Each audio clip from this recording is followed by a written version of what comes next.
On est le 26 juillet. Voici un essai de culture sous les arbres, deuxième vidéo. On se trouve ici donc dans la partie verger de notre forêt-jardin. Et ça, c'est un cerisier. Et les cerisiers sont connus pour avoir des systèmes racinaires assez superficiels, donc c'était l'occasion de voir l'impact des racines et de l'ombre d'un arbre sur des cultures.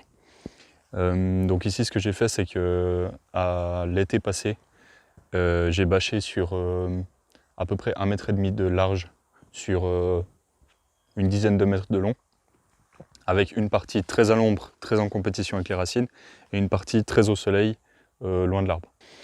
Et ensuite j'ai fait des cultures en ligne sur cette bande pour voir s'il y avait un effet de compétition entre les cultures qui sont sous l'arbre et les cultures qui sont un peu plus au soleil. Donc c'est assez difficile de savoir si l'impact est dû au manque de lumière ou à la compétition avec les racines, ou les deux. J'imagine que c'est un peu les deux. Voici donc les cultures. Il y a une première ligne, c'était avoine, mais j'ai un peu raté le semis, mais on voit il y a quand même un pied ici et puis quelques pieds là-bas. Deuxième ligne c'est maïs, ensuite c'était pois chiche, et dernière c'est patate.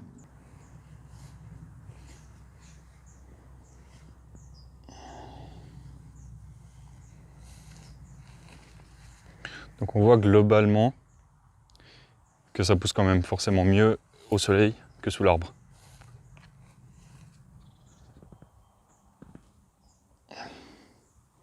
Cela dit, c'est pas valable pour toutes les cultures pareilles. Donc ce qu'on remarque, c'est qu'on est sous l'arbre à partir de là. C'est-à-dire qu'à partir d'ici, il y a au moins une période de la journée qui n'est pas au soleil. Et puis les racines, à voir les repousses que le cerisier fait, il y en a forcément un bon bout jusqu'ici, mais plus on s'approche de l'arbre, plus il y en a. Ça c'est un rejet du cerisier justement.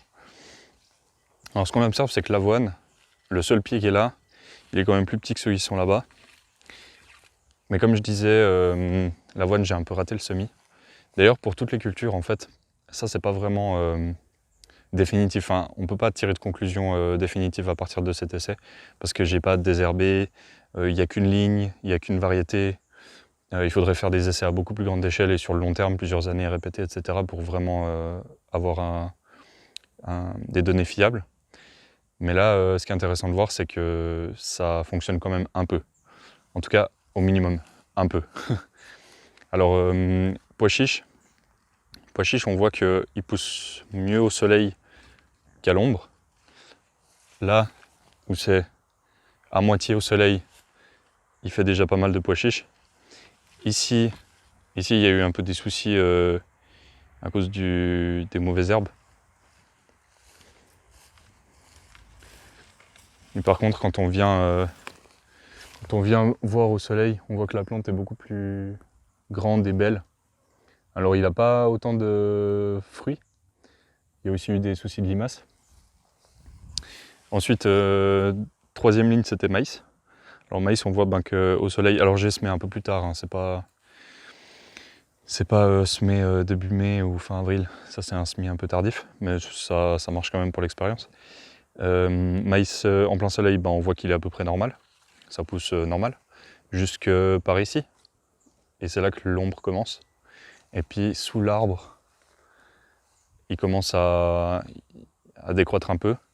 Et j'ai semé les grains de manière espacée, toujours pareil. Tous les environ 10 cm, comme ici les 3, c'était normalement toute la ligne. Et donc on voit alors déjà qu'il n'y a pas tout qui a germé, mais surtout qu'il n'y a presque rien qui a germé sous l'arbre. C'est pas comme... Alors là-bas, ça a bien germé, et dès qu'on arrive sous l'arbre, il n'y a même pas quelques mini-maïs qui ont un peu de la peine à se développer, c'est que ça n'a même pas germé, tout court.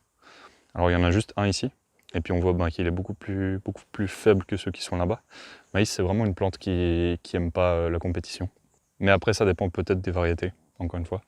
Et patate, par contre, patate, c'est assez intéressant parce qu'on voit que patate, il n'y a pas une grosse différence. Alors, celles qui sont là, elles n'ont pas survécu. En fait, elles ont poussé quelques temps, mais il y a eu les limaces. Ça, j'ai remarqué aussi. Si la plante est dans un environnement qui ne lui correspond pas, comme ici, elle n'a pas assez de lumière, elle est trop faible en fait, et du coup les limaces arrivent beaucoup mieux à la digérer. Alors que dès qu'elle a plus de lumière, elle a plus de force. Donc même s'il y a une limace qui essaie de la manger, elle arrive moins bien. Par contre, on voit qu'à partir, le pied de celle-là, il est là. Et puis là, c'est déjà bien à l'ombre. Si je me mets à la place de la patate, le soleil, il fait quelque chose comme... Il sort ici, comme ça, là, là. Et puis après, à partir de là, c'est à l'ombre jusqu'en soirée, quoi. Donc là, on est à peu près à 1h l'après-midi.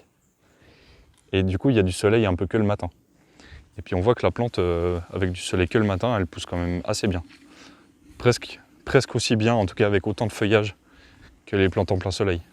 Alors, celle-là en plein soleil, elle tire un peu la gueule, ça c'est pas à cause du chaud ou du sec, c'est juste qu'il y a un campanule qui est passé. Mais on voit celle juste à côté, elle est belle, elle est normale, quoi. Donc conclusion, il n'y a pas toutes les cultures qui fonctionnent. Celles qui fonctionnent, ça fonctionne jusqu'à mi-ombre à peu près. Trop près du tronc de l'arbre, on voit que voilà, il n'y a plus rien. Du coup l'année prochaine, je vais continuer à faire des essais comme ça. On a vu dans la vidéo précédente que les céréales, ça marche super bien. Et il y a un sacré potentiel, je pense. L'avantage, encore une fois, c'est que les cultures ici, elles sont un peu à l'abri de la grêle, un peu à l'abri du vent aussi, à l'abri du soleil, surtout si on avait eu un été très chaud et sec. Après, ça fait pas des miracles, faut pas s'attendre à ce que ce soit magique, mais je pense que ça peut aider un peu. Et puis, si on imagine qu'à la place d'avoir un cerisier, on a un saule qu'on peut tailler comme on veut, ou si on voit que c'est une année un peu plus fraîche, comme cette année, on peut se permettre de tailler des branches pour faire passer plus de lumière. Là, c'est dommage parce que comme c'est un fruitier, on ne veut pas le tailler pour rien. Je referai une vidéo à la récolte des pommes de terre pour voir si c'est que le feuillage qui est similaire entre l'ombre et le plein soleil ou s'il y a aussi une production de pommes de terre qui est équivalente ou pas loin. On va peser et puis regarder, comparer tout ça. Allez, ciao!